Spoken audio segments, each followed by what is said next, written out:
Disfruta con nosotros una buena taza de café. Uno casi puede predecir que va a aumentar en los homicidios y la violencia. Es que ahí está también hospedado un líder del cártel del Golfo. Especialmente iban sobre él. Nuestra cifra negra en periodos vacacionales, si bien ha bajado, no deja de ser significativa. El debate internacional entre Occidente está precisamente pues, basado sobre el tema de la inequidad de ingresos.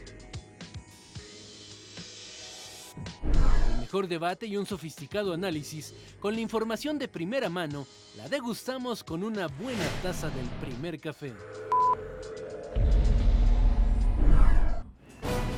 ¿Qué tal? Muy buenos días, bienvenidos al primer café en este lunes 5 de mayo, son las 7 de la mañana y le agradecemos muchísimo su presencia. Entramos directamente con la información en esta mañana, ya sin el teaser. ¿Cómo estás, Ana María? Muy buenos días. Paco Abundis, ¿cómo estás? Muy buenos días. ¿Cómo estás, María? Muy buen día. Y les agradecemos a todos los que nos acompañan esta mañana, porque muchas personas, a pesar de que no es un puente oficial, mucha gente también se agarró el día. Los bancos se supone que van a estar abiertos,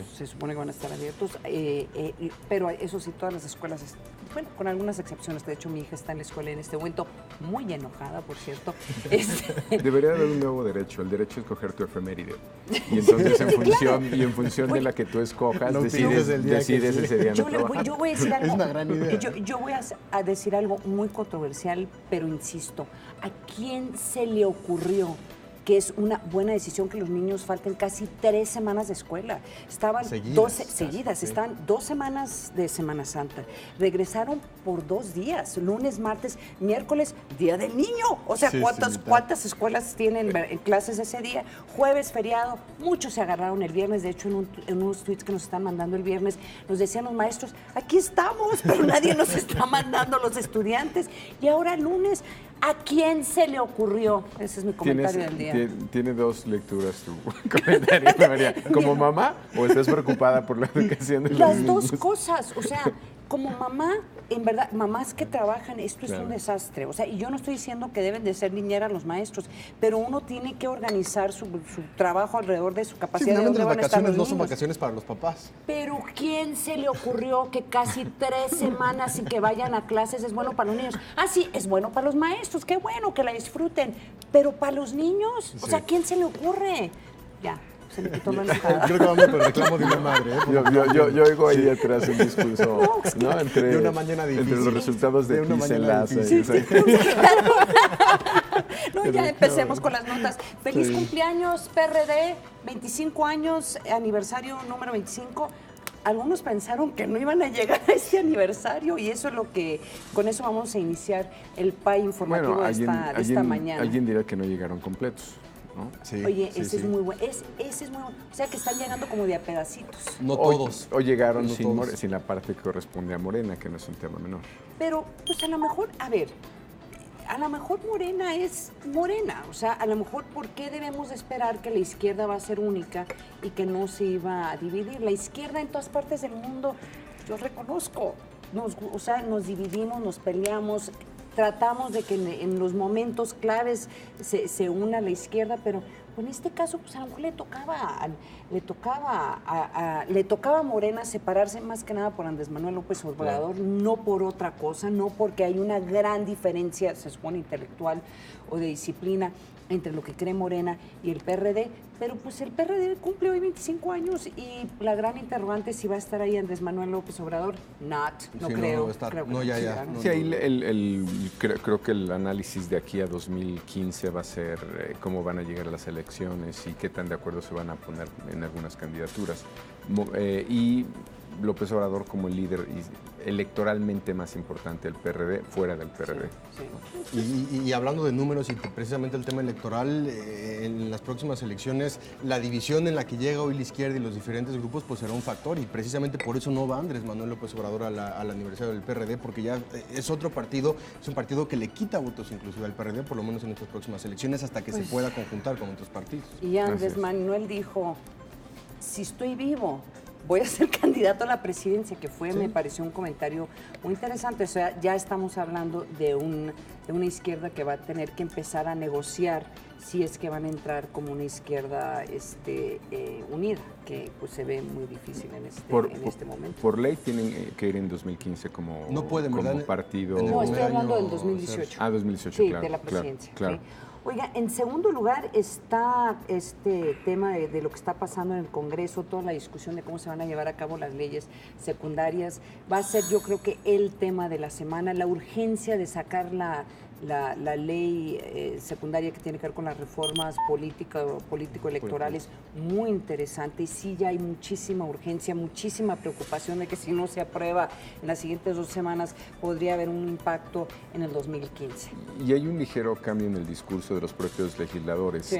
Cuando se les cuestionaba sobre, a ver cómo, pero entonces está negociando la electoral por la energética y al principio lo negaban y decían que en realidad cada una tiene su propio mérito y virtud, y ahora creo que está muy claro, incluso por los tiempos en que se van a discutir, que primero tiene que salir la político-electoral y después la energética, ya dicho de manera abierta por varios legisladores. Se me hace un cambio interesante. Debería de haber ya salido la política electoral, o sea, parte de la discusión es qué papel está jugando la elección interna del PAN en todo este proceso, ¿verdad? Y no solo la política electoral, digo, también finalmente la joya de la corona, la reforma más importante en cuanto a leyes secundarias generales energética fue enviada hasta el último día del periodo ordinario, es decir, no creo que no solamente ese, sino todas las demás que le prosiguen. De los 3, exacto, ¿no? Que se han planteado. Ay, sí, tianguis turístico en Cancún, qué rico, ¿no? Pero es una cosa importantísima. Yo diría que esa debería ser la primera nota. ¿Por qué? A ver, pero ¿por qué? Lo que el otro decíamos, Juan Pablo, no, si turismo es de las 3 principales fuentes de ingreso o de remesas, tienes petróleo, tienes remesas y tienes turismo como fuente de divisas, Y yo pienso que este tianguis, además por el lugar donde se va a llevar a cabo, por los números que está arrojando la industria turística, yo creo que esta debería ser la nota 1. No, yo lo digo con cierto toque de envidia, claro está, porque me gustaría estar ahí, pero completamente de acuerdo. Sigue arrojando números interesantes en términos de que siguen viniendo turistas, particularmente extranjeros, a México, a pesar de que siguen surgiendo notas de preocupación de lo que tiene que ver con temas de seguridad. Cancún es un lugar muy extraño en ese sentido. Los que vemos a Cancún, en términos con el visor de seguridad, sí es una situación muy preocupante. Ha habido un incremento importante de la presencia, y lo ha habido en los últimos años, de la presencia del crimen organizado y sobre todo las extorsiones que hay en este momento en contra, pues cualquier persona que trata de poner un restaurante. De hecho, si alguien nos está viendo desde Cancún, ojalá que nos puedan mandar comentarios sobre lo que estoy diciendo, pero estoy completamente de acuerdo. O sea, el tema del turismo, creo que este gobierno ha hecho muy buen trabajo en tratar de seguirlo promoviendo, nos está dando números muy interesantes, y parece que todo este proyecto de infraestructura que habla del gobierno tiene un componente importantísimo en el tema de turismo. Y de imagen, ¿no? Por ende, sí. 53 países asumen que cerca de 30,000 citas de negocios se llevarán a cabo. 150 millones de pesos en derrama económica. Recuerden uno de los últimos tianguis que fue en Acapulco, lo que pasó, que no fueron clientes, no fueron representantes de de la industria. De hecho, a partir de ese momento se decidió el cambio y hubo un debate fuerte de no cambiarlo del ACE de Acapulco de hoy. Que creo que sí es una buena idea al final, y tal vez el año pasado fue en Puebla, que también fue muy buen tianguis. Vámonos al... me sorprendió. Estamos hablando de la detención. Elecciones en Panamá. Elecciones en Panamá, oigan. ¡Felicidades! O sea, aparecen las... Yo creo, no sé si fue muy lenta. El fin de semana las notas flojo, de este fin de semana estuvo muy flojito, o en verdad nos interesan las notas internacionales. Ganó la derecha. Creo que aquí una de las razones por la que esto es relevante es porque sí cambia un poco la dinámica en Centroamérica. Esta elección, estamos hablando del país tal vez de mayor tasa de crecimiento en la región, de economía más abierta, el que se ve por lo pronto como más próspero.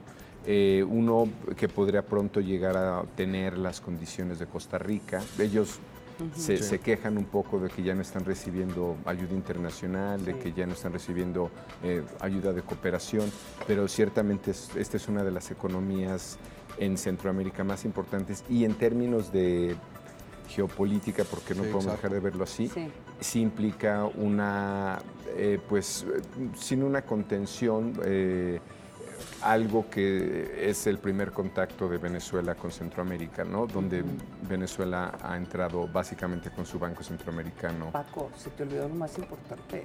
El canal de Panamá, eso es probablemente. ¿Por qué está tan interesado el resto del mundo de Panamá? Que nos encantan los panameños, ¿para qué les digo que no? Pero pues es el canal de Panamá. Sí. Lo que es muy impresionante de sus discusiones cuando hablan de desarrollo ellos es que el canal es precisamente su fuente de ingreso fundamental, ¿no? Entonces, de inversión y de inversión. Exacto.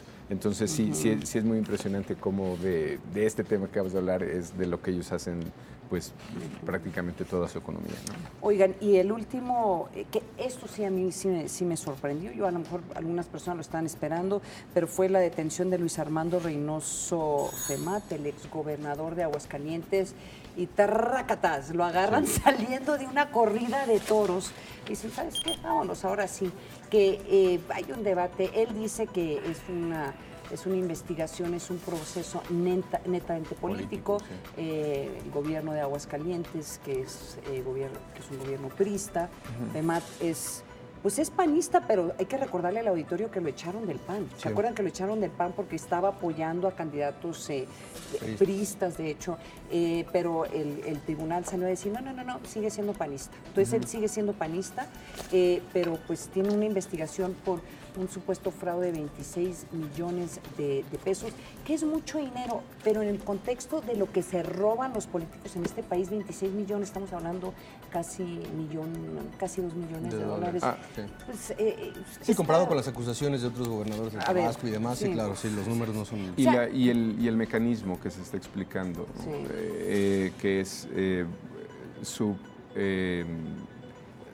el precio que fijaron para unos terrenos que en principio debería de haber sido de 52 millones, se vendieron en 23, entonces la diferencia un poco es la que le están atribuyendo.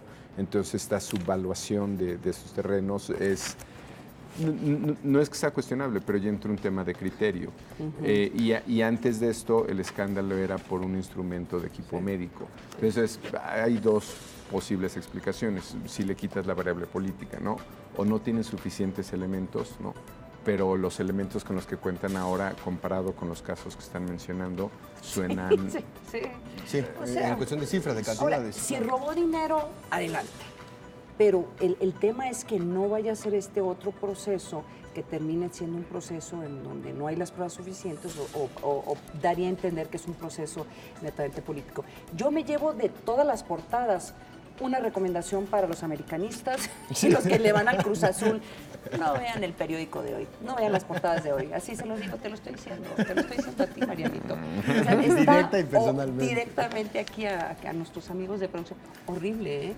Ya, horrible. Yo rescataría una parte de la portada del Universal, que es la entrevista con Molinar Orcasitas, donde retoma un tema en el cual, en el momento que él era el director del IMSS, ¿no? Como directivo, él está asumiendo su responsabilidad y básicamente está diciendo al responsable, búsquenlo en la bodega de al lado.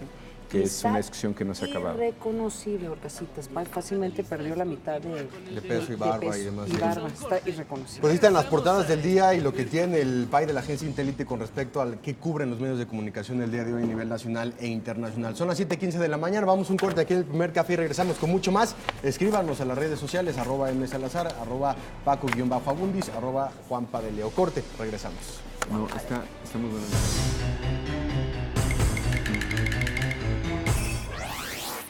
Usuarios de transporte público. 4.2 millones viajan en metro.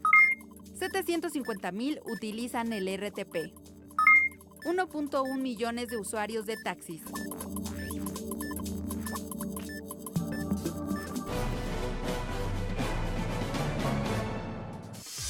Los llamados Niños Maravilla Iván García y Germán Sánchez obtuvieron la medalla de oro durante la cuarta parada de la Serie Mundial de Clavados en Moscú. Con este resultado, los mexicanos están en el ranking del primer lugar a nivel mundial en la categoría de trampolín de 10 metros. Quienes también ganaron oro fueron los arqueros Pedro Vivas y la subcampeona olímpica Aida Román en las finales de la categoría recurvo del Grand Prix de tiro con arco Jalapa 2014 que se disputó ayer. Hasta el momento, México domina el medallero, con 3 preseas de oro, 3 de plata y 4 bronces. Regresamos con nuestros analistas a la mesa de El Primer Café. Pues sí, medallas de oro para estos dos jovencitos mexicanos que les fue muy bien en los Juegos Olímpicos, pero que es una pareja muy joven y tiene muchísimas esperanzas. Una gran medalla este fin de semana para la pareja mexicana en clavados y en tiro con arco, que en tiro con arco México se está convirtiendo en potencia, y es un tema interesante. Otra forma de leer esta nota es seguimos siendo muy sólidos en clavados. Por fortuna tenemos una tradición ya muy larga en esa disciplina y pues yo creo que es parte de las áreas deportivas que se deberían de seguir apoyando incondicionalmente, ¿no? Ahora, hay un deporte en donde México sistemáticamente ha estado dando medallas, que es en taekwondo. Y yo no sé si ustedes están siguiendo, yo sigo el tema de las artes marciales muy de cerca. Ya sabemos. Está bien. Así que, muchachos, no nos tienes que explicar mucho, Ana María. Ténganme miedo. Así. No, pero sí hay un escandalazo ahí con el director de la federación, no sé si han estado leyendo alguna de las notas, un niño, un gran talento, casi se ahoga durante un entrenamiento, lo sacaron a tiempo, pero no saben si se va a recuperar, está vivo, pero apenas. Es un deporte en donde ha habido escándalo tras escándalo y a pesar de mucho de lo que se ha reportado, ha habido una gran incapacidad por parte de la misma federación y yo diría de las personas que participan en este deporte de que se solucione este problema. Entonces, lo pongo sobre la mesa porque cuando veo, por ejemplo, gran talentos en el clavado, que también ha tenido sus escándalos, gran talentos en el box, gran talentos en taekwondo, o sea, deportes que le da a México medallas. Yo pregunto, ¿dónde está el Comité Olímpico? ¿Dónde están las federaciones para asegurar que por lo menos en estas áreas que le producen medallas a México, por favor, cuiden no solamente infraestructura, no se roben dinero. Sí. Ese es el tema, que parece que se están robando dinero. ¿Sí? Vamos con más información y para comentar esto fue lo que pasó durante el fin de semana y que seguro va a dar de qué hablar en los próximos días. Vamos a conocer la información.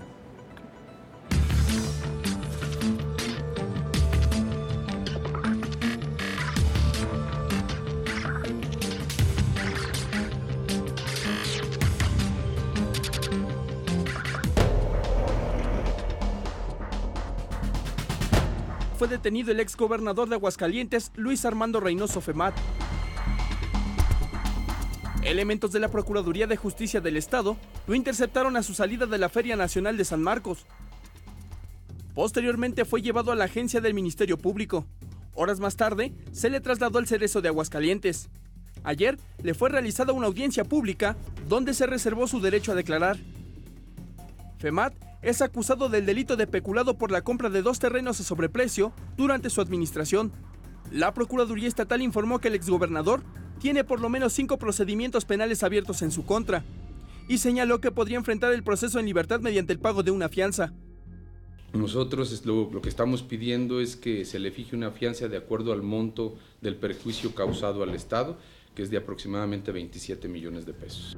Por su parte, el equipo de abogados de Reynoso Femat descartó solicitar dicha fianza a autoridades judiciales de Aguascalientes, pero sí contempla promover un recurso ante tribunales federales. Regresamos con nuestros analistas a la mesa de El Primer Café. Ciertamente no es un tema sencillo porque esta es una investigación que lleva ya mucho tiempo, otra vez por los elementos o el procedimiento que se ha seguido aquí, habría razones para pensar que las declaraciones del exgobernador tienen algo de fondo. Este último evento, simplemente que a la salida de una plaza de toros sea el lugar, no hay prácticamente en Aguascalientes evento más público que una corrida de toros en la Feria de San Marcos, ¿no?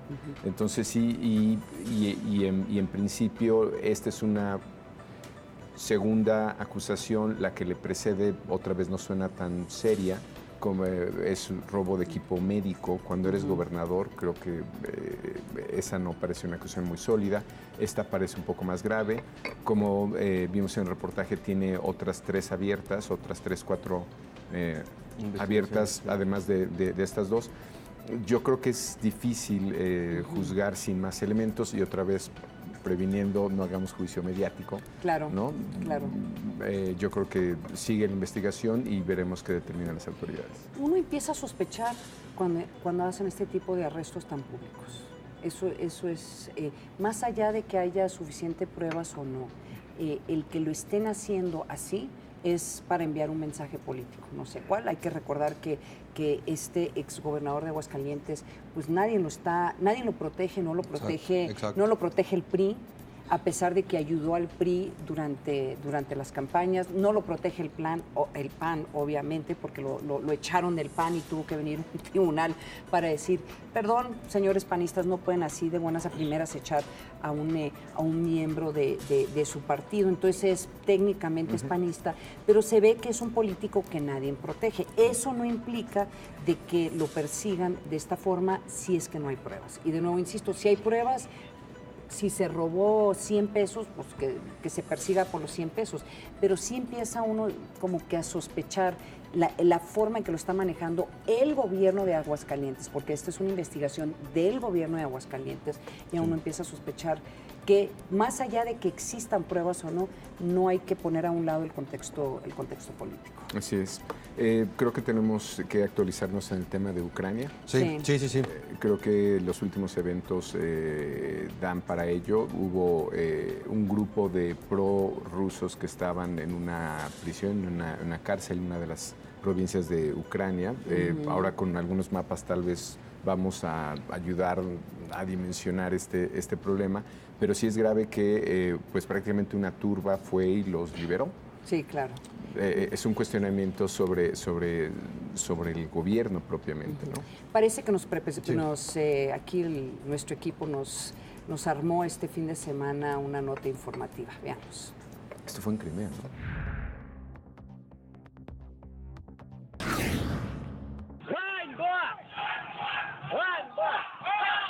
La ciudad ucraniana de Odessa se volvió el blanco de enfrentamientos entre grupos prorrusos y quienes defienden al gobierno interino. Todo comenzó el pasado viernes, cuando separatistas a favor de Rusia tomaron el edificio sindical de esa localidad y dispararon contra una manifestación oficialista. En respuesta, los manifestantes lanzaron cócteles Molotov, lo cual provocó un incendio que cobró la vida de al menos 46 personas. Tras el incidente, 144 personas fueron detenidas. Este hecho desencadenó más enfrentamientos. Y es que ayer, 1 millar de personas atacaron la sede del Ministerio del Interior en Odessa para exigir la liberación de los arrestados. Требование отпустить тех ребят, которых они позавчера уже, к сожалению, трагические события, они забрали с Куликового поля из Дома профсоюза. Тех, которых не сожгли, и тех, которых не добили жестоко. Durante su visita por esta ciudad, el primer ministro de Ucrania, Arseniy Yatsenyuk, informó que su administración está investigando a la policía por su incapacidad para mantener el orden, y no dudó en culpar a Rusia por los disturbios. And this is the part of Russian roadmap, how to grab and to eliminate Ukraine. Well-trained agents that usually trigger the conflict and quickly disappear. Mientras tanto, en Donetsk, el principal foco de resistencia, y en ciudades como Slaviansk y Kramatorsk, se han registrado roces con las fuerzas de seguridad ucranianas. Kiev insiste en que Moscú está detrás de esta ola separatista, lo que el Kremlin desmiente y pide a la comunidad internacional obligar a Ucrania a suspender de inmediato las acciones militares y retirar las tropas del este del país. Ante esta nueva escalada de violencia, Alemania inició conversaciones con Estados Unidos para organizar una nueva reunión internacional en Ginebra e intentar frenar esta crisis que se agudizó con la destitución del presidente ucraniano Viktor Yanukovych el pasado 22 de febrero. Regresamos con nuestros analistas a la mesa de El Primer Café. Oigan, las notas internacionales todos parecen indicar, los análisis, los comentarios en televisión, parecen indicar que todo el mundo ya está asumiendo que Rusia va a hacer una incursión militar en Ucrania relativamente pronto. Entonces, cuando uno ve estas imágenes en donde parecería que los que apoyan esa posibilidad están literalmente tomándose la ciudad, a diferentes ciudades, lo que impresiona es la reacción tan lenta, tan tibia por parte del occidente. Mira, más allá de lo que hace Estados Unidos o no, y de hecho le recomiendo el Economist de esta semana, que no tiene pierde, donde hace la pregunta fundamental: ¿a quién está dispuesto Estados Unidos a defender en este momento? Y pues se llega a una conclusión. Límite, ¿no? Sí, o sea, ¿cuál es? O sea, que hacer uso de la fuerza. Japón, a lo mejor Taiwán, pero Ucrania no está en esa lista, tal vez Polonia, y eso crea una gran instabilidad en muchas partes del mundo, en donde la paz se percibe que se mantiene ante esa amenaza de que Estados Unidos estaría dispuesto a entrar y tomar y jugar un papel fundamental en proteger los límites de estos países. Ahora, creo que hay que dimensionar Ucrania como la segunda economía de lo que fue la Unión Soviética. Sí. Es decir, no es un país pequeño. Sí, cualquier territorio. No es un país de 3 millones. Sí, claro. Digo, y no por eso son menos relevantes. Es simplemente, este es un país otra vez de 45 Tenían millones. Misiles nucleares rusos para protegerse en contra de un posible ataque nuclear de los Estados Unidos. Era fundamental para la seguridad de Rusia en su momento. Y se le ha conocido históricamente como uno de los graneros de la Unión Soviética, bueno, de lo que era la Unión Soviética o lo que es ahora la región. Yo creo que para entender este problema, a mí me pareció muy útil ver unos mapas de cómo está distribuida Ucrania en términos de lengua, en términos de ingreso. Esas dos variables creo que pueden explicar mucho. Si bien sabemos que de por medio hay un problema económico, de recursos, de petróleo, de gas, de gasoductos, que sería la explicación económica más sencilla, creo que hay una cultural o hay una económica a nivel población que nos puede ayudar a entender esto, y por qué esto que estás diciendo, Ana María, mucha gente lo está dando como hecho. Es decir, hay una variable social, que tal vez es lo que estamos viendo aquí expresarse, que va más allá o está siendo en todo caso utilizada o fomentada, digamos, desde intereses distintos. Vamos a ver un grupo de mapas, 2, 3 mapas que creo que nos pueden ayudar a entender esto. Primero podríamos ver el de las provincias para saber, este es el digamos, de la región, para explicar por qué en el lado este de Ucrania la productividad es como una de las fuentes de ingreso, es infinitamente superior que la del lado oeste. El lado oeste es infinitamente más montañoso. Pero tiene que ver también con la cercanía a Europa, ya, si en ese sentido, claro, el tema de la productividad también, porque entonces habla mucho de la injerencia de Rusia y de Europa. Y Rusia. Sí, eso así es. A nivel particularmente en el también, tema energético. Claro, y de gas, sí. Así es, entonces esa zona roja que se ve ahí, eso es más bien Rumania, y lo que es Ucrania es donde empiezan las planicies. Yeah. Y si ven la altura, digamos, lo rojo es lo más alto y lo amarillo son las zonas más bajas, ahí entendemos un poquito más de por qué se le ha llamado tradicionalmente el granero de Europa del Este, ¿no? Oye, como una primera explicación geográfica. Estos condenados pusieron este mapa de producción, lo pusieron, está en ruso, creo que está en ruso. Entonces, sí, si usted tiene dificultades... No, está ahí en Mar Negro, está en español, ¿no? Bielorrusia, Rusia, Polonia. Sí. ¿Sí? Sí. Entonces Ana María necesita lentes nuevos. No, pero necesita lentes nuevos y más café, por favor. Solo para explicar de manera intuitiva, esa zona roja es Rumania, luego viene otra zona montañosa, que sería Moldavia, pero si ven de ahí hacia la derecha, todo lo que está entre amarillo y verde, que es la zona más irrigada, que es la zona más próspera de este país, está del lado ruso. Sí. Está pegada al lado ruso, ¿no? En un siguiente mapa vamos a poder ver cómo está lo que está ahí a la derecha, y se los doy en números. Primero, en términos de ingreso, lo que tienen ahí, no está marcado ahí por colores, pero lo que tendrían a la derecha es una zona muy roja, que son los mayores ingresos de, déjenme ver si se los puedo mostrar, que tengo una copia muy pequeña de Pero obviamente hay una división aquí en términos de riqueza. Los más ricos están a la derecha, a un lado de Rusia. Y si lo vieran, digamos, en colores, a la derecha tenemos A ver, aquí lo vamos a tomar en cámara. Ahí está, ahí lo podemos... Sí, ahí está. Ahí está, ¿no?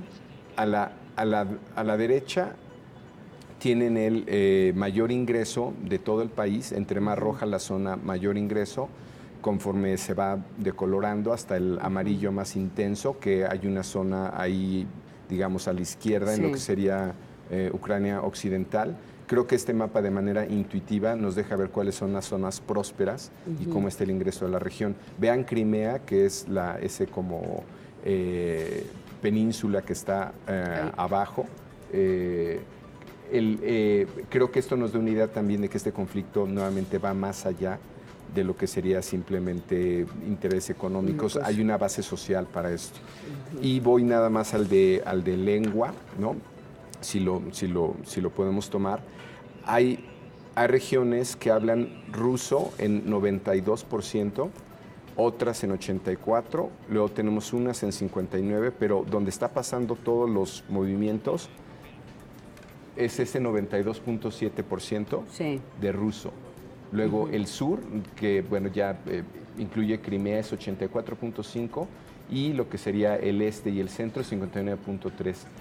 En el oeste y en el centro se habla, digamos, lo que se habla de ruso es mucho menor, es 5 o 25 6%, pero creo que esto nos da otra idea de la división del conflicto interno. Es un país partido culturalmente, dividido económicamente, polarizado económica, socialmente e incluso geográficamente.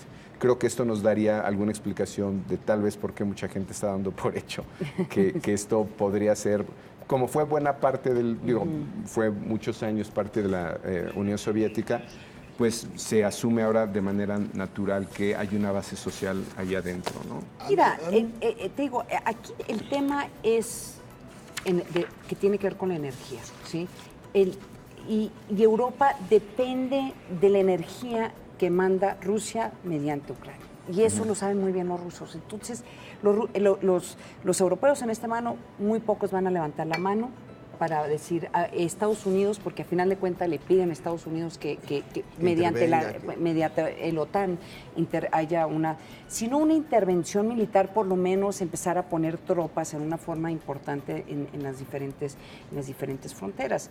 Mi intuición como analista es lo que va a suceder es que eventualmente mediante estos mecanismos de referéndum, Rusia va a ir tomando varios de estos estados, se va a dividir Ucrania, y lo que va a suceder es que Estados Unidos y los europeos van a tratar de hacer un esfuerzo de proteger a Polonia y a algunos de los otros países. Ese creo que en un año más o menos va a ser el resultado de todo esto. Que hasta donde entiendo en términos de política exterior, los siguientes responsables serían los alemanes, ¿no? Sí. La otra que se está viendo como muy débil es precisamente Merkel. La reunión de Barack Obama con Angela Merkel, en la que reportan las cuentas periodísticas que no hubo gran avance. Dos cuestiones. Yo insisto mucho en el tema de la doctrina Obama, sobre todo en política interna, la presión que está recibiendo Obama por parte de los republicanos de no hacer absolutamente nada, pero creo que está muy entendido entre los medios de comunicación y entre también la comunidad internacional que la doctrina Obama es una de no intervención, no va a intervenir a menos de que tenga un consenso internacional con la OTAN y con la Unión Europea. No va a pasar absolutamente nada por más que una escalada. Estados Unidos, y lo hemos visto en el tema de drones y de estrategia, ha sido muy diferente a lo que estamos acostumbrados. Y en otro sentido, y por último, hay ya cuentas periodísticas por parte de The Guardian y otros periódicos de infiltrados norteamericanos que están organizando también dentro de Ucrania a las distintas tropas para evitar un avance mayor de los prorrusos. Así es que por parte sí Estados Unidos es que sí está haciendo algo, bueno, quizá públicamente no lo está haciendo, pero creo que está muy entendido la labor de Obama y lo que tiene pensado hacer en caso de ese. Y por último, las sanciones económicas ya le están pegando a Rusia, los índices económicos llevan 2 meses a la baja, así es que en la medida de que las sanciones sigan ahorcando a Rusia y a la oligarquía rusa, podrán haber yo te diría que esos índices que estamos viendo ahorita, muchos de los análisis económicos dicen que no es necesariamente por las sanciones, sino Rusia va en un declive en parte por lo que está pasando con la economía mundial, o sea, es como una reacción de lo que está pasando ya en muchos países y Rusia está en ese momento en donde su economía no está teniendo una recuperación necesaria. Entonces, yo creo que Putin está viendo esto y dice, pues a mí me está yendo mal económicamente, de todos modos, entonces en la parte política, pues le voy a echar muchas ganitas y voy a invadir uno o dos o tres, si no regiones, países, antes de que termine 70% de aprobación otra vez. Sí. Otra vez, eso no es popular, un tema, es muy popular en este momento. Ya lo quisieran muchos primeros mandatarios en sus países. Especialmente Barack Obama, que ha mejorado un poquito. Solo hay 30 puntos de diferencia. Lo recupera rápido. No es tanto. Vamos rápidamente, corte, un corte más aquí en El Primer Café y regresamos con más. Escríbanos en las redes sociales, corte.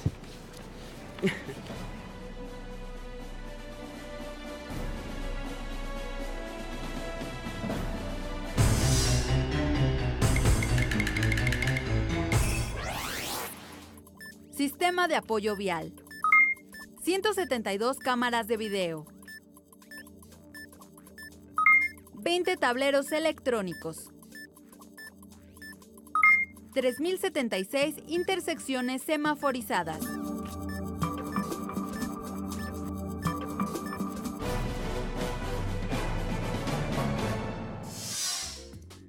Hoy, representantes de distintas entidades del país asistirán a la reunión de la Comisión Nacional de Gobernadores, CONAGO, que se realizará en Cancún, Quintana Roo. Roberto Borge, gobernador de la entidad, será el anfitrión del encuentro, que tiene entre sus principales temas el fomento al turismo. Este evento se da en el marco de la inauguración del Tianguis Turístico y se espera la presencia del presidente Enrique Peña Nieto, la secretaria de Turismo Claudia Ruiz Massieu, así como el actual presidente de la CONAGO, el gobernador de Aguascalientes, Carlos Lozano de la Torre. El encuentro entre gobernadores busca fortalecer el federalismo mediante mecanismos democráticos. Dentro de sus objetivos se encuentra el realizar proyectos y estudios políticos, económicos y sociales, además de proponer soluciones sobre diversas problemáticas en México. Regresamos con nuestros analistas a la mesa de El Primer Café.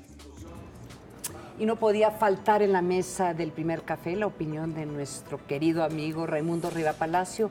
¿Dónde andas, Raimundo? ¿Es cierto que andas en Cancún? Les iba a decir, no sean envidiosos, pero sí les van a estar diciendo, ¿eh? Ya demasiado tarde.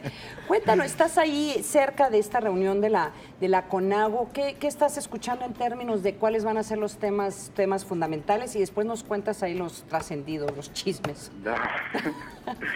Bueno, mira, hoy es la reunión de CONAGO, vienen 14 gobernadores, la va a presidir la Secretaría de Turismo, Claudia Ruiz Massieu, y mañana llega el presidente Peña Nieto a inaugurar el Tianguis y le van a presentar las propuestas.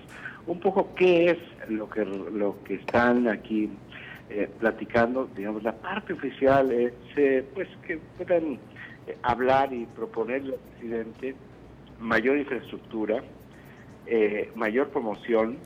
Todo esto tiene que ver con el turismo y también que haya la posibilidad, y esto no va necesariamente con al presidente, pero tiene que ver con la Secretaría de Comunicaciones y Transportes, que es lo que le llaman la excepcionalidad en términos de conectividad. Y esa es la parte más interesante del tema, porque la conectividad en los temas de la transportación, se habla realmente de transportación aérea.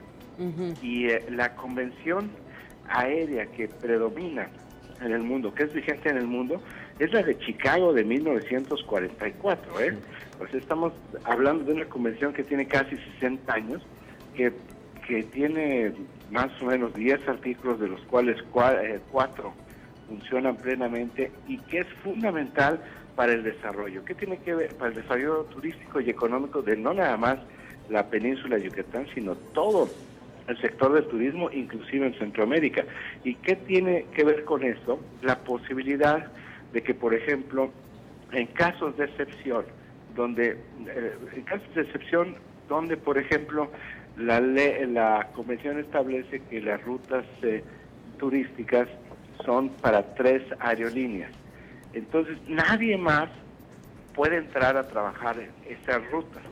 como también si hay una ruta en la cual, imagínate, Frankfurt-Veracruz, que ninguna aerolínea mexicana quiere, ni nadie, pero que a Lufthansa le interesa, pues pueda realizar esa ruta, o que haya rutas que vienen de un destino, por ejemplo, de Madrid, con un operador europeo, que baje en Cancún, baje pasajeros y pueda ahí mismo recoger pasajeros y llevárselos a San José, Costa Rica.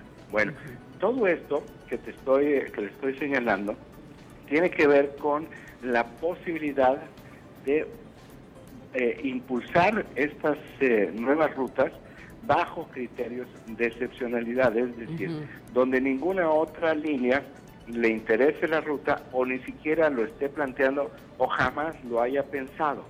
Por eso se habla de la excepcionalidad y no de este viejo debate que se ha dado en los países y en las aerolíneas de que le llaman cielos abiertos. La excepcionalidad como lo que pretende esta idea de los cielos abiertos, que no ha podido aplicarse en prácticamente ninguna parte del mundo a lo largo de 60 años, va directamente en beneficio de los consumidores, porque al haber mayores rutas y al haber mayores posibilidades en opciones para volar, pues bajan los precios.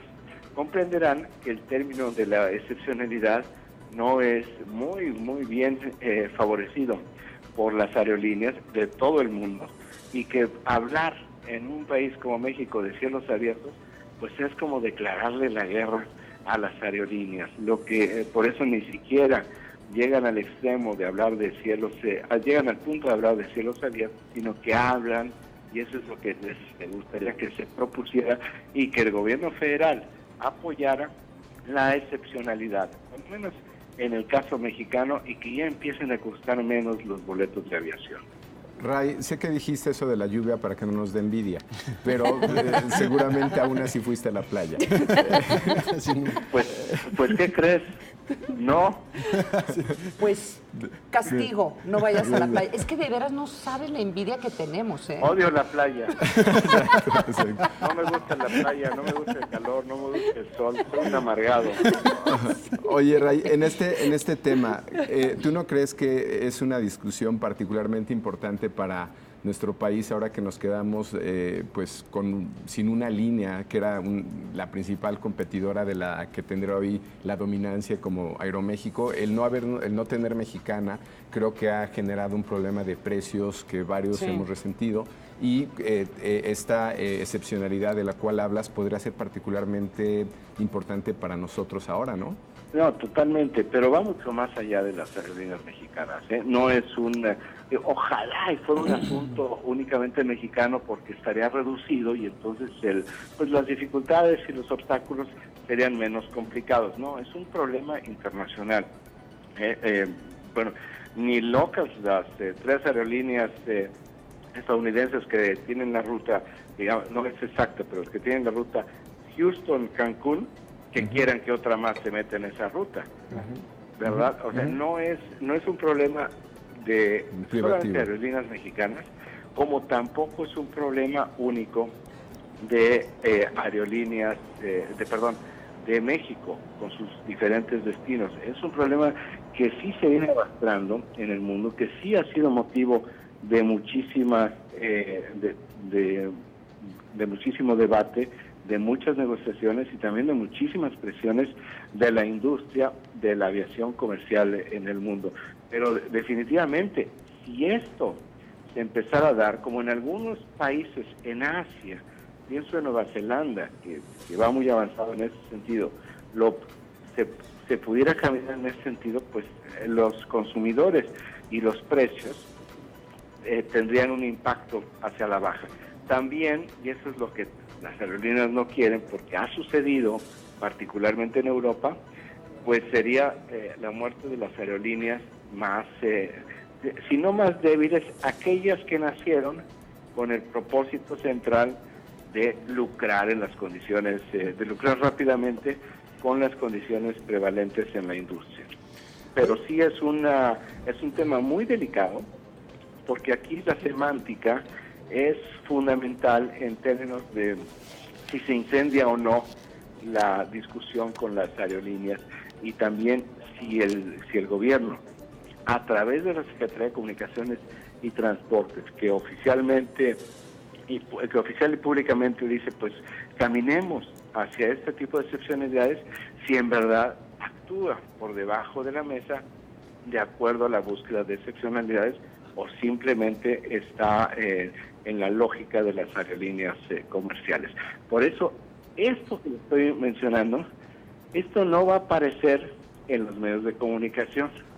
Esto, porque es un tema tan complejo, tan técnico, que te lo tienen que estar explicando. Yo no soy un experto en este tema, pero me parece tan importante que lo que he hecho es pues, platicar y preguntar y leer y tratar de entender de qué tamaño es lo que aparentemente podría ser inocuo para la mayoría cuando se habla de la excepcionalidad en la conectividad. Porque si nada más escuchan, pues se va a hablar de conectividad y por ahí se añade y se va a hablar de excepciones, realmente no alcanzamos a comprender el tamaño de la discusión en términos de importancia y en términos de trascendencia, tanto para el desarrollo, digamos en este caso, el desarrollo regional, que no únicamente tocaría a la península de Yucatán, a toda la Ribera Maya, sino que también beneficiaría en este tipo de nueva política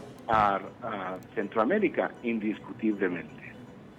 Raimundo, y por último, te saludo, buenos días, Juan Pablo de Leo. El tema del turismo y la intención que tendría este gobierno de impulsarlo vía también ese tipo de acciones y de los cielos abiertos, ¿qué tanto le interesa como parte de la infraestructura y del tema económico y también de esta nueva visión de país que tienen para impulsar el turismo en otra forma? Bueno, la infraestructura, en toda la Ribera Maya, la infraestructura, como ya sabemos, es muy importante. No hay duda de que esta es la mejor infraestructura hotelera y de turismo que hay, en América Latina, por supuesto, y si me apuran un poco, yo pienso que en toda la costa de la Atlántica del continente americano no hay quizás, con la única excepción en otro tipo de destino de Nueva York, nada similar a lo que se tiene en toda esta región. Cancún, la Ribera Maya, pues es el destino por excelencia. Se le siguen inyectando recursos, se sigue ampliando todo el abanico de posibilidades. Ya hay 6 vuelos diarios procedentes de Brasil, hay muchísimo turismo brasileño y argentino aquí en Cancún, pero falta el desarrollo de otros destinos. En este gobierno, pues realmente tienen como prioridades pues muy pocos, ¿verdad? Muy pocos destinos turísticos. Es consolidar lo que existe, que es Cancún, Cancún, Ribera Maya, que en realidad no es consolidar, sino crecer y todavía desarrollar muchos kilómetros de playa virgen que tienen hacia el sur, y hacer este gran corredor a lo largo de toda la parte de las playas espectaculares que tiene Quintana Roo, impulsar mucho la Ribera Nayarita, toda esta zona de nuevo desarrollo, el desarrollo de los últimos años, fortalecer. Se trata también de recuperar Puerto Vallarta, que está bastante, digamos, deprimido, y también, claro, de qué manera Guerrero puede tener ya otro tipo de despegue que requiere muchísimo el destino, pues el histórico destino mexicano que es Acapulco, en términos de infraestructura. Y por supuesto también toda esta parte que se han ido trabajando sobre la seguridad. Guerrero es el próximo anfitrión del Tianguis, regresa a Acapulco, y creo que les quitaron hace varios años el patrimonio del Tianguis turístico. El próximo año va una vez más. El stand de Guerrero aquí en el Tianguis, lo vi ayer cómo lo estaban construyendo, es realmente espectacular. O sea, Guerrero sí le está inyectando muchísimos recursos para este tipo de promoción y recuperar el Tianguis. Incluso hay pendones en las carreteras, carreteras de Quintana Roo promoviendo a Guerrero, que es un destino que sí requiere de muchísima inversión en infraestructura, porque la verdad es que se quedó bastante atrasado, bastante menor, bastante pequeño frente a todo lo que existe en la península, en toda esta península de la Riviera Maya. Bueno, oye, muchísimas gracias, Raimundo. Te seguimos esperando por acá y seguramente cuando regreses nos vas a contar algunos de los trascendidos, por ejemplo, cómo va la candidatura de la secretaria de Turismo para gobernadora de Guerrero. A esa se la puedo contar desde ahora. A ver, cuéntanos. No quiere. Ay, no. ¿De no veras? quiere ella. Ahora, fíjate, en las encuestas en Guerrero, ella no está haciendo ni campaña, ni le interesa, ni nada. Y está a 20% en las encuestas, ¿eh? ¿Ah, sí? Fíjate. Ahora realmente... Es en buena medida el apellido, ¿no, Ray? Finalmente bueno, el apellido es una marca en Guerrero. Sí, claro, claro. Y ella ha estado también muy activa en su trabajo, ¿eh? No, sin lugar a duda ha sido muy buena secretaria de Turismo. Yo creo que nadie cuestiona eso, pero pues sí se hablaba mucho en los trascendidos de que pues había un interés de que fuera gobernadora de Guerrero, especialmente. Bueno, con hay la un interés, situación de Guerrero. de la prensa, ¿eh? Sí, ¿verdad? Pero bueno, en ella no, digo, las veces que yo he podido platicar con ella y cuando le toco el tema, bueno, se ataca en la risa. ¿Ah, sí? Y tampoco yo he escuchado en otros, digamos, en donde se podrían estar cocinando las candidaturas del PRI a la gubernatura de Guerrero, Ajá. que es el próximo año la elección, que la tengan a ella en el horizonte, que estén pensando como una carta posible. Yo creo que Guerrero, y Paco lo sabe muy bien, pues es un estado muy complicado. Sí. Y el hecho de que ella se le esté mencionando, pues es el apellido, es porque es de Guerrero, pero ella no ha hecho trabajo político en Guerrero, ella no tiene trabajo político, y yo no sé si la marca en un estado como Guerrero pues le alcance. Paco sabrá muchísimo más de esto. Yo en lo personal creo que la marca no basta, que en dado caso, si ella tuviera ese tipo de aspiraciones o pensaran en donde se toman estas decisiones, que ella es una muy buena carta para contender en Guerrero, pues ya estarían pensando en cuándo la sustituyen para que pueda tener ella el tiempo suficiente para ir construyendo una base electoral, porque ahí hay varios aspirantes a la gubernatura que están muy activos, Ana María, y muy activos, no ahorita, llevan ya varios meses activos. La contienda para la gubernatura de Guerrero realmente ya comenzó. Estamos en una pre-campaña donde sí hay mucha intensidad de varias personas que sí han hecho mucho trabajo político en Guerrero. Creo que no es el caso de la secretaria, y desde un punto de vista muy personal, creo que también sería muy malo para el sector turístico que se fuera la secretaria de Turismo, porque realmente ha hecho muy buen trabajo, ha estado muy intenso, y mira, una buena parte lo refleja este tianguis que inaugura mañana el presidente. El último tianguis tuvo una participación de 41 países. Este tianguis va a tener la participación de 60 países. Tiene que ver con varios factores, pero sobre todo lo que han estado haciendo en el último año de promoción de México en el exterior. Vienen 2 países africanos, nunca habían venido países africanos a un tianguis. Bueno, ni siquiera había yo escuchado en mi vida que salieran los países africanos para empezar a buscar destinos con quien tener alguna relación en el mundo. Son Nigeria y el Congo. Ay. Ahora, estos son, digamos, de las cosas novedosas. Mira, ya está, de las cosas novedosas para este tianguis, y que habla mucho de qué es lo que se está haciendo en este campo, o qué es lo que se ha hecho en los últimos meses, o qué es lo que se ha estado cosechando de los últimos años. Ya nada más para este tianguis. Los tianguis sí son muy bonitos, tienen unos stands espectaculares, pero también es fundamentalmente para negocios, y esto es previo. Ya están negociadas, ya están arregladas más de 30,000 citas. Raimundo, nos están regañando aquí en producción porque ya casi se acaba el programa. Razón. Pues sí. Oye, te extrañamos, te esperamos por acá en el primer café, que la disfrutes. Les voy a dar un poquito de arena. Gracias, Raimundo Riva Palacio, nuestro compañero. Hasta luego. Nuestro compañero que de vaya Primer a la playa. Café. Que vaya a la playa. Oigan, se nos acabó el programa. Hubo algunos comentarios de PFC México. Nos dice, muchas veces son más caras rutas nacionales que internacionales. Ejemplo, Miami versus Ciudad Obregón o Puerto Vallarta. Sí, cierto. Los que viajamos de vez en cuando al norte del un vuelo país. a Ciudad Victoria te sale más caro que ir a Nueva York. Sí. O a veces hasta Europa. Hasta Europa. Sí. Si quieres viajar de Nueva York a Europa te sale más Creo que barato. tenemos que retomar dos temas durante la semana. De la CONAGO, cómo está funcionando ahora con la presencia de 3 meses, ver digamos la importancia que tiene. El tema turístico yo creo que vamos a tener que regresar. Y bueno, pues no deja, faltó el análisis de Guerrero, pero en el aniversario 25 del PRD, nuevamente el actor que pasa a definir esta elección se llama Morena. Se llama Morena. Andrés Manuel López Obrador se llama. ¿Nos vamos? Nos vamos. Ana María, Paco, muchas gracias. Con Pablo, que tengan Ana María. muy buen día, disfruten este semiferiado. Nosotros vamos a seguir trabajando aquí en el Primer Café. Los vemos mañana.